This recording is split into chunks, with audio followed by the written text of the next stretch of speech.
Reka nze ngusobanurire igikomere cya jenoside bisaba kuba intwaro ukiga kubana nacyo. Kukijijwe umwuka wera araza akaguherekeza mu rugendo rwo kubana nacyo. Ndaguha urugero nk'ubu mbyaye 4 ariko ntawe urampemba n'umpembye aza kumpemba ariko unkurikira kukumve atari datuje kumpemba. Mukomeze mugubwe neza bakurikira urugendo online TV aho muherereye hose. Turi ku nshuro ya 28 turi kwibuka jenoside yakorewe abatutsi, aho buri munyarwanda wese ari turi muri wa murongo cyangwa se muri yansanganyamatsiko yo kwibuka twiyubaka. N'urugendo rurerure ariko nanone tukishimira ibyiza tumaze kugeraho, nubwo tukivuga ngo urugendo rwo kwiyubaka n'ubundi rurakomeje, ariko n'ubundi twibuka. Turi kumwe na Pastor Theogene, umwe mu bafite amateka cyangwa se urugendo rukomeye cyane rurerure yanyuzemo rwo bupfubye nyuma yo kubura ababyeyi muri jenoside yakorewe abatutsi, ariko nanone akavuga ati ubu ndi umugabo nariyubatse. Ni rurerure cyane urugendo yanyuzemo. Yesu ashimwe. Nkubwira ngo komera, kandi tugomba gukomera kuko nibwo butwari. Hanyuma y'ibyabaye ubuzima burakomeza. Tunabashimira uyu mwanya mwiza muduhaye kugira ngo tugane n'abadukurikiye ku rugendo, kuko urugendo ruracyakomeje. Urakoze cyane kuduha ikaze. Urugendo rurakomeje. Wenda reka dusubire inyuma ho gato turebe urugendo rwa Pastor Theogene. Ubwo nari mvuze muri cya gihe cy'imyaka 28 ishize, turebe rwa rugendo rwe n'uruhe rwo kugira ngo yubake baba ari umugabo ushima Imana. Ntago twavuga urugendo rwo kwiyubaka tutavuze ibyadusenye, byaguririye igihugu cyacu. Ruhande rumwe nkatwe twarokotse jenoside yakorewe abatutsi muri 1994, umuntu yisanze ahantu atatekerezaga ko byaba, kandi mu gihe gito. Nk'umwana wenda ku ruhande rwanjye wavutse mu buzima bwiza, mfite ababyeyi bankorera ibishoboka nk'umwana mu rugo, kandi bafite n'uburyo. Urumva rero mu minsi 100 yonyine kwisanga uri wenyine ni igikomere gikomeye cyane. Uvuze kwiyubaka, reka nkubwire, umunyabwenge burya nusekera imbere y'ushaka kurira. Ntago wakwiyubaka utabanje kwiyubakira icyizere, kuko hari igihe ubuzima twabayemo umuntu yisanze wenyine, usanga uri wenyine, ntayo wahamagara n'ababanye naso. Si ukuvuga ngo twakomerekejwe na jenoside gusa, hari n'abadukomerekeje bakatwomeye. Jenoside irangiye ugahura n'umuntu ko ati yo Mana ishimwe wararokotse, Mana we nabanye na so twarasangiraga, iso yangiriye gutya, none rero uzansure mu rugo burya ntuyahana, ntubimusabye, ntugize ute, akahakurangira. Wahagera nk'uko yabikubwiye, wenda bo mu rugo wenda ntibanakuzi kuko yasangiraga na so, kabibwira niwe muhungu wo kwa Kanaka buryo yarokotse, ati karibu rwose, mukicara muri salo. Yaza gutaha ugatungurwa nuko akikubona hari ukundi bigenze, ukabona agiye kuryama, ukaza ntumenye n'igihe azindukiye ajya no mu kazi, ukaza kubona ko utari mu bandi, we akahita akeka ko ugiye kumuvuna. Hari abatubonye ko tugiye kubavuna jenoside irangiye, ariko nshimye Imana yuko Imana hari icyo yakoze inyuranya n'ibyo abantu bibwiraga. Mfite mushiki wa papa wasigaye, ubwo ni shangazi no ari mukuru mu muryango. Hari igitarama i Rukoma, bajyaga bamusanga bambonye Nyabugogo narahuye n'ingaruka za jenoside. Zimwe mu ngaruka za jenoside harimo kwiheba, bigatuma kenshi kuri urubyiruko icyo gihe dukoresha ibiyobyabwenge. Ko niwe naje gukoreshereza ibiyobyabwenge, ntabwo nabikoresheje kubera uburara, nabikoresheje kubera ingaruka z'amateka ya jenoside. Bajyaga bamusanga bakamubwira ngo ifura zarapfuye ntacyo wasigaranye. Bese babaga bambonye amadrede ku mutwe, urumogi, nararangiye, amaso naramenetse, bakamubwira ngo imfura zarapfuye ntacyo wasigaranye. Imana yo ikareba ikabona ko wabona nta cyasigaye, ahubwo niwe izashibura mu muryango ukongera gushibuka. Umwana wanjye wa kane ejo bundi namwise Shami, ubu ngize abakobwa 2 ngize n'abahungu 2. Bivuga ngo ku mwana wa kane nabonye ku muryango wo kwa Dionise Kanyebi ngo ni sogokuru, umuryango wo kwa Nkureja Stone data utakizimye, nanjye mfite none abankomotseho. Shimira yera yashimye yuko mbona abana, kandi sinabura gushimira itorero ryanjye rya DPR ko mu bintu bimwe cyangwa se mu byamfashije kwiyubaka, aho nemaze kwakira Yesu Kristo nk'umwami n'umukiza, naje ngana mu itorero ndaharuhukira, nubwo rimwe na rimwe nabwo tudahura abadukomeretsa muri urwo rugendo rw'agakiza, ariko nshimira yuko aho ngeze ni ukubera abo. Rero tugomba kwiyubaka, mbwire bagenzi banjye bahuye n'amateka atandukanye, tugomba kuba intwari tukutsa ikivi abacu bashije batarangije.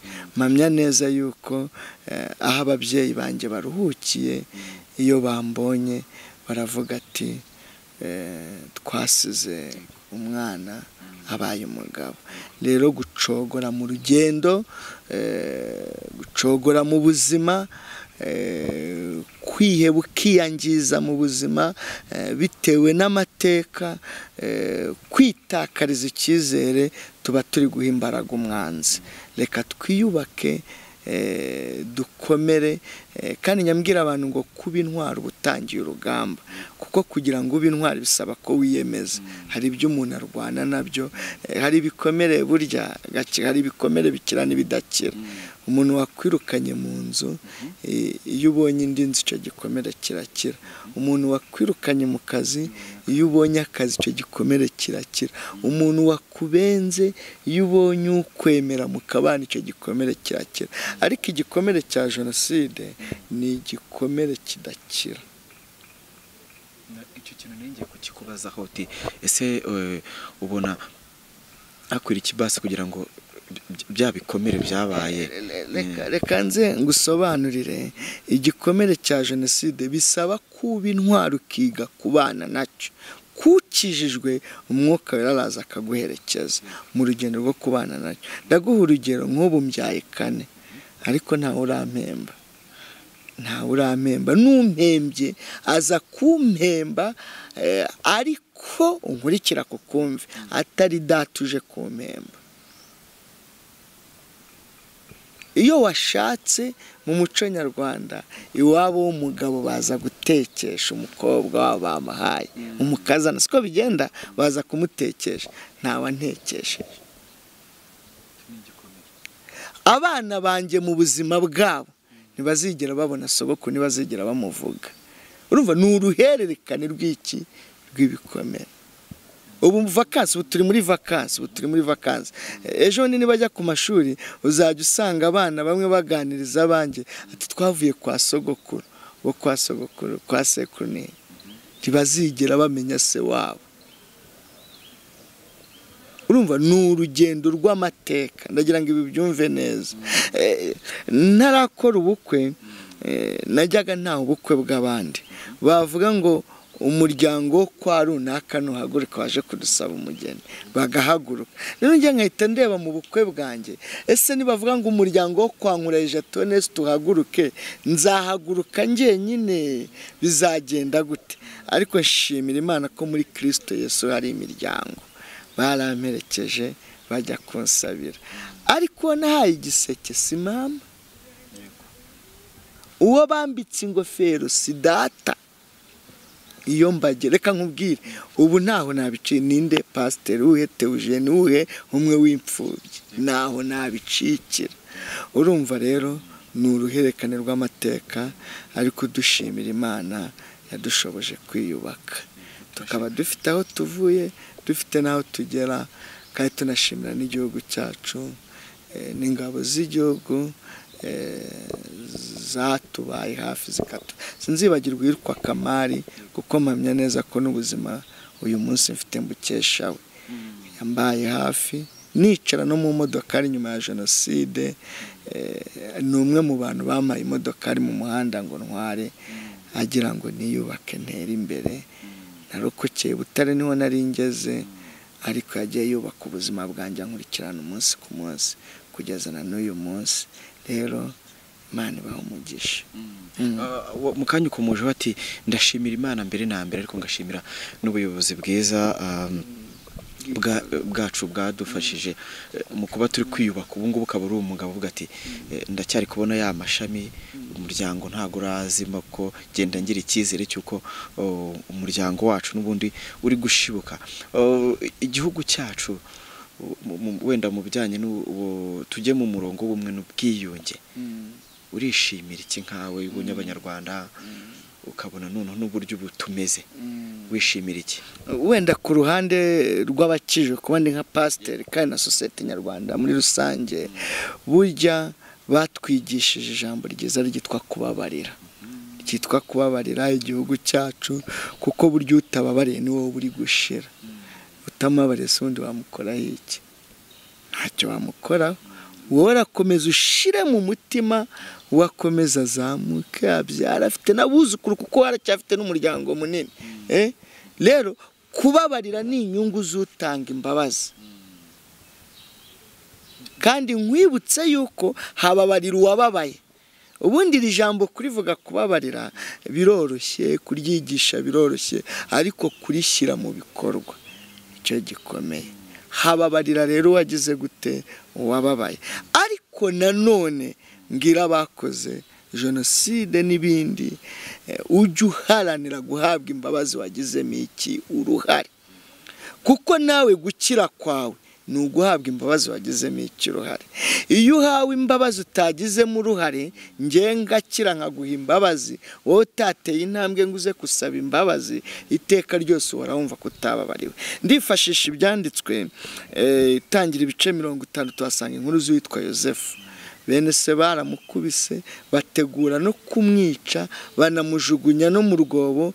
Umwe muri bavamo aravuga kugira ngo tumujugunye mu bwobo tunamwice, reka tumugurishe. Ni inkuru murazizi. Baramugurisha, aragenda agera mu Egiputa mu buzima bukomeye, ariko aza kwisanga ari uwa kabiri kuri Farawo. Inzara iratera, abantu barahaguruka bajya gusuhukirayo, bakajya bajya guhaha. Na ba bandi bene Yosefu bamugiriye nabi, bakuru be nabo baza guhaha. Arabamenya, ariko ntibamumenya.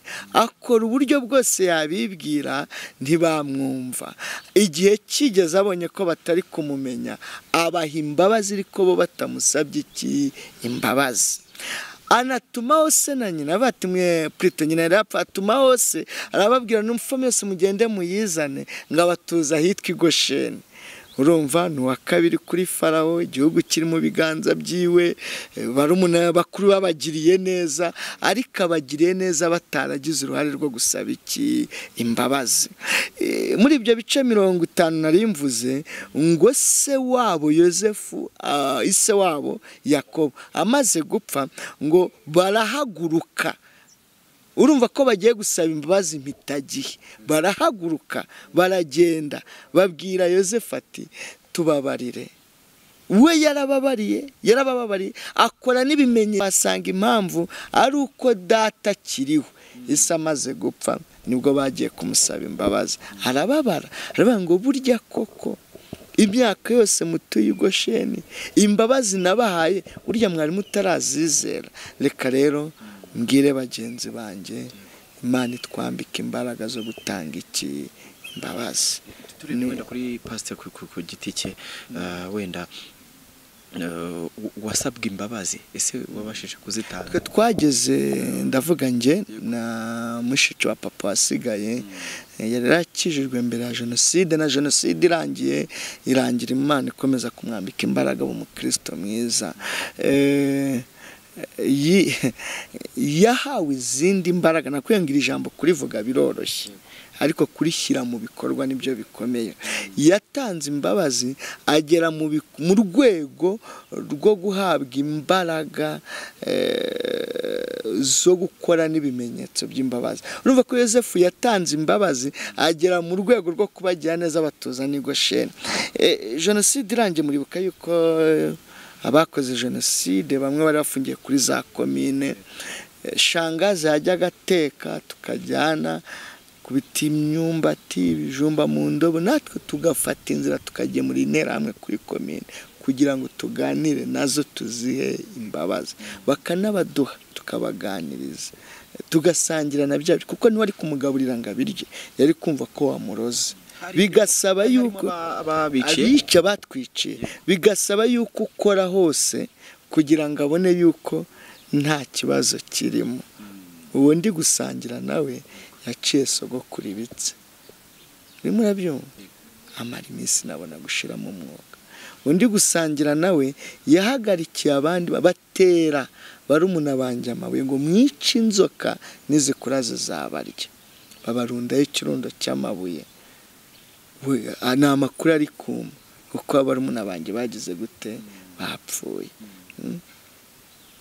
Karumuna gashiki kanje kari gafite imyaka 6, karumuna kanje gafite imyaka 4, bapfuye bavuga ngo mutubabare ntago turi inzoka kene tunakura ntago tuzabarya. Ubundi arimo arabimbwira, ariko Paul yaravuze ngo dushobozwa byose na Kristo duhiki imbaraga. Imana niyo yadushoboje gutanga imbabazi.